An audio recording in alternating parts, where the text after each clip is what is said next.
नाहीच हे जातीची भांडण नाही. उद्या त्या जागेवर उद्या उईकेंच्या जागेवर समजा दुसऱ्या कुठल्याही खात्याचा मंत्री असेल आमचं भांडण ठोकाचं हे होणार. आणि संविधान माणूस संविधान कधी ठरवतो.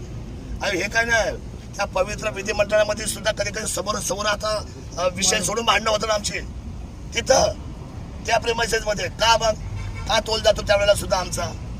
ठीक आहे व्हायला नाही पाहिजे पण काय होतंय शेवटी एखाद्या गोष्टीचा बाण फुटला आम्ही कुणासाठी भांडतो.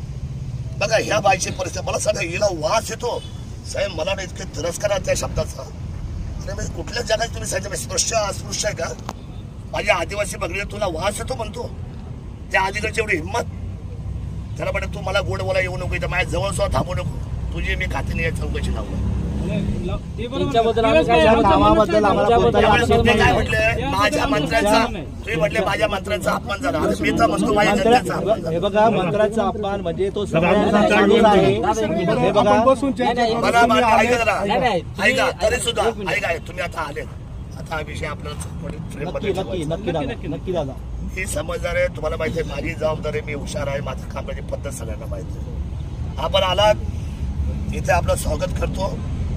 आणि आदिवासी मंत्री असू द्या किंवा आदिवासी समाज असू द्या हे दोन्ही चेहरे मला दृष्टीने समान आहे. जनता आहे म्हणून वरती नेता आहे. जनता नसेल तर नेता होऊ शकत नाही. पण नेत्यांसाठी माझ्या तोंडातून जे अपशब्द गेले त्याबाबत दिलगिरी व्यक्त करतो. आणि पुन्हा जे काय होईल ते संविधान भाषेत मी त्याची चर्चा करेल. आणि नागपूरच्या अधिवेशनामध्ये सुद्धा या गोष्टीची वाच्यता करतो. एवढा शब्द आपल्या सर्वांना देतो. जय शिवराय.